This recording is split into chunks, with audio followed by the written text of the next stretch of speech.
A'udzu billahi minasyaitonir rajim. Bismillahirrahmanirrahim. Allahumma zidna ilma wa fahma wa alhiqna bis-salihin.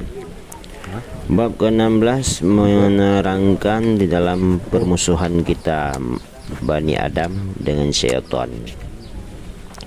Jadi wajib bagi seorang muslim itu mencintai ulama dan orang-orang yang salih, selalu tak berkumpul dengan mereka, bertanya tentang hal-hal yang tidak dapat dihindarkan dari dirinya yang tidak dimengerti, menerima nasihat dari mereka, menjauhi perbuatan-perbuatan yang tidak baik, dan menganggap syaitan sebagai musuh.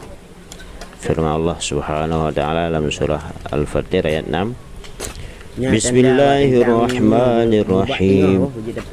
Inna syaitana lakum aduwwun fattakhiduhu aduwwa.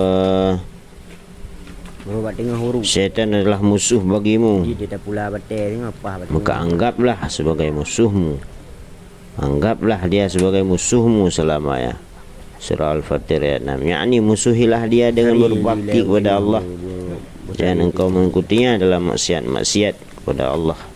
Dan hendaklah kamu selalu waspada dari syaitan itu dalam semua keadaanmu, perbuatan dan iktikadmu, dari relung hatimu yang paling dalam, karena dia bisa saja menjelma ke dalam relung hatimu dan memperdayamu dari situ. Apabila kamu mengerjakan sebuah perbuatan, pandai-pandailah kamu untuk itu, karena kadang-kadang dia memasukkan ria padamu di dalam melakukannya dan menghiasi perbuatan-perbuatan jahat di dalam pandanganmu, yang padahal engkau berpikir itu adalah perbuatan baik. Dan mohonlah pertolongan mengalahkan setan itu kepada Tuhanmu. Mintalah kepada Allah, selalulah berlindung kepada Allah. Berkata Abdullah bin Mas'ud radhiyallahu anhu, Rasulullah sallallahu alaihi wasallam membuat sebuah garis pada kami dan bersabda, ini adalah jalan Allah. Kemudian membuat beberapa garis lagi di sebelah kanan garis itu, dan beberapa garis di sebelah kiri garis itu pula. Lalu Rasulullah bersabda, garis-garis ini adalah beberapa jalan. Pada setiap jalan itu terdapat syaitan yang selalu mengajak kepadanya. Kemudian beliau membaca ayat, wa anna hadza sirati mustaqiman fattabi'uhu wa la tattabi'us subula fatafarraqa bikum an sabilihi. Dan bahwa sesungguhnya yang telah kami perintahkan ini adalah jalanku yang lurus, maka ikutilah dia, dan janganlah kamu mengikuti jalan-jalan yang lain, karena jalan-jalan itu mencerai-beraikan kamu dari jalannya Allah Subhanahu wa taala. Surah Al-An'am ayat 153. Rasulullah sallallahu alaihi wasallam telah menerangkan kepada kita beberapa banyak jalan-jalan setan itu di situ. Jadi berhati-hatilah. Diriwayatkan dari Nabi Muhammad sallallahu alaihi wasallam, dari Rasulullah, sesungguhnya beliau bersabda, pernah ada seorang pendeta dari kalangan Bani Israel. Syaitan menuju seorang anak perempuan dan mencekik anak perempuan itu. Dia menjatuhkan faham pada hati keluarganya bahwa obatnya ada pada pendeta itu. Lalu mereka membawanya kepada pendeta itu, tetapi dia menolak untuk menerima anak perempuan. Para keluarga tidak henti-hentinya pergi ke pendeta itu, sehingga terpaksa pendeta itu harus menerimanya. Setelah anak perempuan itu berada di samping pendeta itu untuk diobatinya, datanglah syaitan padanya. Dia mempengaruhi tentang kesempatan hubungan dekatnya dengan anak itu. Dia mempengaruhi supaya dia berzina. Tidak henti-hentinya syaitan datang menggoda pendeta itu, sehingga terjadilah dia menggauli perempuan itu dan mengandunglah dari dia. Syaitan datang lagi menggoda dan berkata, sekarang akan terbuka jalanmu karena bakal datang keluarganya kemari. Jadi bunuh saja dia dan katakan kalau mereka bertanya kepada kamu bahwa dia telah mati. Maka pendeta itu pun melakukan pengaruh syaitan, akhirnya mengambil jalan pintas dengan membunuh dan mengubur perempuan itu. Lalu syaitan datang kepada keluarga anak perempuan itu, menggodanya dan menjatuhkan faham pada mereka bahwa sesungguhnya pendeta itu telah menghamilinya, membunuhnya dan akhirnya menguburkannya. datanglah kemudian keluarga itu padanya dan menanyakan tentang anak perempuannya. Dia mengatakan anak itu telah mati. Mereka segera menangkap dan mau membunuh pendeta itu atas kematian anak perempuannya. Sekarang datang lagi setan pada pendeta itu dan mengatakan, sebetulnya akulah yang telah mencekik anak itu dan aku menaruh pemahaman di dalam pemahaman keluarga perempuan itu bahwa kaulah yang bisa mengobatinya. Maka sekarang itulah aku kalau kamu ingin selamat. Dan aku mau membebaskanmu dari mereka karena mereka ingin membunuhmu. Pendeta itu bertanya, bagaimana caranya? Setan berkata, sujudlah padaku 2 kali. Pendeta itu pun mengerjakan semua perintah setan. Dan berkatalah setan, sesungguhnya aku cuci tangan dari kamu. Nah, segitu jahatnya setan itu. Setanlah musuh bagi kaum muslimin. Bahkan dia memperdaya pendeta dan orang-orang yang tidak beriman kepada Allah. Jadi dialah yang difirmankan oleh Allah Subhanahu wa taala. Setan itu difirmankan, Bismillahirrahmanirrahim. Kamathali syaitani idh qala lil insani kfur falamma kafara qala inni bari'um mink. Seperti setan ketika dia berkata kepada manusia, kafirlah kamu. Maka tatkala manusia itu telah kafir, dia berkata, sesungguhnya aku berlepas diri dari kamu. Setan itu sangat olok-olok. Dia cuma memperdaya anak Adam karena musuhnya kepada Rasulullah, kepada Nabi kita itu Nabi Adam. Jadi dia tidak akan henti-henti untuk memperdaya manusia. Berhati-hatilah kawan. Nah, diriwayatkan sesungguhnya iblis pernah bertanya kepada Imam Syafi'i radhiyallahu anhu, bagaimana pendapatmu mengenai Tuhan yang telah menciptakan aku menurut ketentuan yang dia pilih dan memperlakukan aku di dalam hal yang dia pilih pula. Setelah itu, kalau dia menghendaki maka dia dimasukkan aku dalam syurga, dan kalau dia menghendaki maka dia memasukkan aku ke dalam neraka. Adakah dia telah berbuat adil dalam hal itu atau menganiaya? Imam Syafi'i memperhatikan pembicaraan setan itu kemudian berkata, hai orang ini, hai engkau, kalau dia memang menciptakan kamu untuk apa yang kamu kehendaki, maka dia telah menganiaya kamu.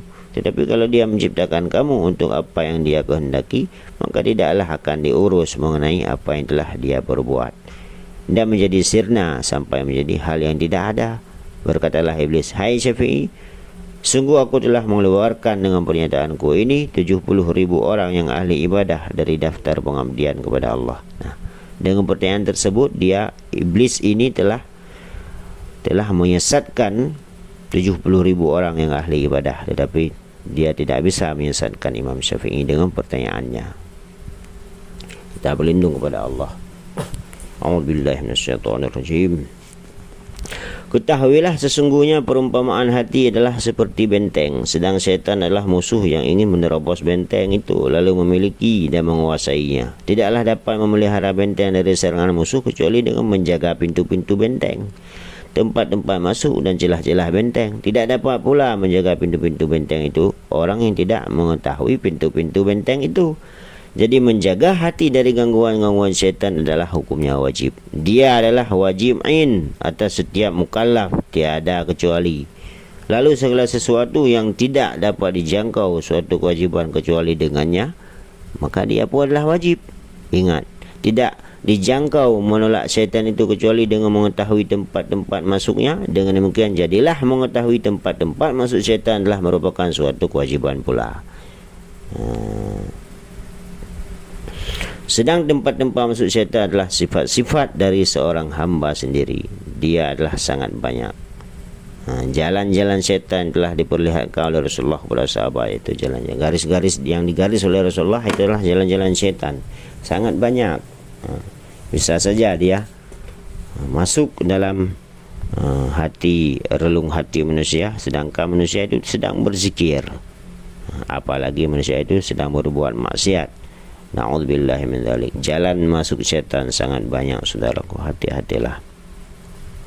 Jadi di antara sifat hamba yang menjadi tempat masuk syaitan ialah marah dan kesenangan. Al-ghadib ikhwani syaitan. Pemarah itulah kawannya syaitan. Jadi hati-hati saat kita marah itu syaitan menjelma dalam kemarahan kita. Begitu pula ada saat kita dalam keadaan terlalu senang, bahagia, terlalu bahagia, dia pun bisa menjelma di dalam kebahagiaan kita. Karena kemarahan adalah bencana yang merusak akal. Apabila akal sedang lemah, menyeranglah bala tentara syaitan itu. Lagi pula setiap manusia marah, syaitan selalu mempermainkannya sebagaimana seorang anak kecil mempermainkan bola. Nah, kita harus tahu itu. Ketika anak-anak kecil mempermainkan bola, begitulah syaitan mempermainkan kita seperti bola.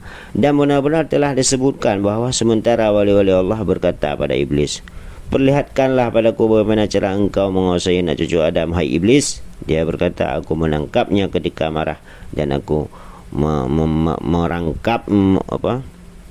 memasuki perangkapku ketika dia sedang senang." Di antara lagi jalan syaitan itu hasad, dengki kepada selain kita, dan kerakusan, tamak. Itu adalah jalan syaitan. Na'udzubillah min dzalik. Kalau seorang hamba sedang bersemangat atau rakus pada sesuatu, tentu kerakusan itu akan membuatnya buta dan membuatnya tuli. Ketika itulah syaitan menemukan kesempatan. Dia lalu memperlihatkan kebaikan di sini. Orang yang sedang rakus itu, di sini ada kebaikan. Segala hal yang mengantarkannya untuk memenuhi kesenangannya, walaupun hal itu sebetulnya adalah mungkar lagi keji, benar-benar telah diriwayatkan. Sesungguhnya Nabi Nuh AS ketika naik bahtera, dia memuatkan ke dalamnya dari masing-masing binatang sepasang, sebagaimana Allah memerintahkan kepadanya. Dia melihat dalam bahtera itu seorang kakek-kakek yang tidak dikenalnya. Bertanyalah Nuh pada orang itu, "Apa yang mendorongmu masuk kemari?" Dia berkata, "Aku masuk untuk mendapatkan hati dari sahabat-sahabatmu, biar hati mereka bersamaku dan tubuhnya bersamamu." Berkatalah Nuh, "Keluarlah dari bahtera ini, hai musuh Allah. Engkau adalah syaitan, engkau adalah orang yang dilaknat." Lalu iblis berkata, "Ada 5 hal. Aku membinasakan manusia dengannya. Aku akan menceritakan 3 dari 5 itu kepadamu, dan tidak akan menceritakan kepadamu tentang yang 2 lagi." Lalu Allah menurunkan wahyu padanya, "Sesungguhnya kamu tidak ada kebutuhan dengan 3 itu, tetapi hendaklah dia menceritakan yang 2. Berkata Nuh, "Apa gerangan yang 2 itu?" Iblis berkata, "Mereka adalah 2 hal yang tidak pernah membohongi aku dan tidak pernah menyalahi aku. Dengan keduanya lah aku mencelakakan manusia. Yang pertama yaitu rakus, dan yang kedua adalah dengki. Dengan kedengkian itulah maka aku dilaknat dan aku dijadikan yang terkutuk hari ini. Adapun kerakusan, maka sesungguhnya telah diperbolehkan surga seutuhnya bagi Adam kecuali syajarah. Telah dilarang makan buah khuldi, lalu aku mendapatkan keperluanku dari Adam sebab kerakusannya." Sifat manusia memang adalah rakus, jadi hati-hatilah. Di antara lagi kenyang dari makanan. Nah, itu merupakan juga jalan syaitan, terlalu kenyang walaupun halal dan bersih. Makanan halal tapi selalu kita makan dengan cara mengenyangkan perut kita, maka itu adalah salah satu jalan syaitan masuk. Karena kekenyangan akan menguatkan kesenangan-kesenangan nafsu, sedang kesenangan ini adalah pedang-pedang syaitan. Benar-benar telah diriwayatkan sesungguhnya iblis pernah nampak pada Nabi Yahya, dan dilihatnya iblis itu membawa beberapa pangkat dari segala macam bahan, membawa pengkait, buah-buahan dari segala macam bahan. Berkatalah Rasulullah, Nabi Yahya berkata, "Hai iblis, pengkait-pengkait apakah ini? Untuk apa ini?" Lalu iblis berkata, "Semua ini adalah kesenangan-kesenangan nafsu. Aku mendapatkan anak cucu Adam dengan pengkait ini." Berkata Yahya, "Lalu adakah bagiku sesuatu di dalamnya? Apakah engkau telah mendapatkanku?" Iblis berkata, "Kadang-kadang engkau kenyang, lalu kami buat berat engkau dari salat." Rupanya Nabi Yahya pernah juga terkena serangan setan. "Engkau memberatkan engkau dari salat dan dari berzikir." Yahya berkata lagi, "Masih adakah selain itu?" Iblis berkata, "Tidak, selain itu tidak." Berkata Yahya, bagi Allah wajib atas aku tidak akan memenuhi lagi perutku dengan makanan untuk selama-lamanya. Iblis berkata padanya, dan bagi Allah atasku tidak akan aku nasihati lagi seorang muslim sepertimu untuk selama-lamanya. Karena mendengar hal demikian, Nabi Yahya pun berlindung kepada Allah bahwa beliau tidak akan makan mengisi perutnya untuk selama-lamanya, dan iblis pun tidak akan menggoda orang-orang seperti Nabi Yahya untuk selama-lamanya. Di antaranya lagi jalan-jalan syaitan adalah kesukaan berhias, dengan perabotan rumah tangga, dengan pernak-pernik ini, pernak-pernik itu, pakaian yang berwarna-warni, makanan yang berwarna-warni, dan perumahan, rumah-rumah yang indah. Karena syaitan apabila melihat semua itu telah bercokol pada hati mereka, dia akan bertelur di situ, kemudian menetaskan anak-anak syaitannya dalam hati-hati yang menginginkan keindahan dunia yang semuanya adalah fana, tapi mereka tidak sadar. Maka tidak henti-hentinya syaitan mengajaknya untuk membangun rumah, menghiasi atap-atap dan pagarnya, dan memperluas bangunan-bangunannya. Dia akan mengajaknya untuk berhias dengan pakaian dan kendaraan, dan berusaha menundukkannya dalam semua itu sepanjang umurnya, selalu seperti itu. Kalau syaitan telah berhasil menempatkan manusia dalam hal yang demikian, maka benar-benar dia tidak akan membutuhkan lagi kembali pada manusia itu untuk yang kedua kalinya. Syaitan itu telah mempengaruhi manusia tersebut seperti hal yang demikian, maka dia tidak usah kembali untuk kedua kalinya menggodanya, karena dia telah tergoda dan akan mati dalam godaan itu selamanya. Na'udzubillah min dzalik. Karena sebagian itu telah dapat menariknya pada sebahagian yang lain, sampai pada akhirnya didatangkanlah ajal padanya, lalu dia mati dalam menempuh jalan syaitan dan mengikuti hawa nafsu, serta dikhawatirkan keburukan saat terakhir karenanya. Na'udzubillah min dzalik. Dia tidak akan husnul khatimah karena sedang memperindah jalan syaitan. Dia tidak sadar bahwa itu adalah jalan syaitan. Na'udzubillah min dzalik. Lindungilah kami semua ya Allah ya Rahmanur Rahim.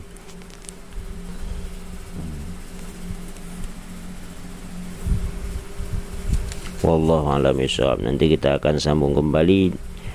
Itu jalan-jalan syaitan, itu adalah tamak. Wallahu a'lam bishawab.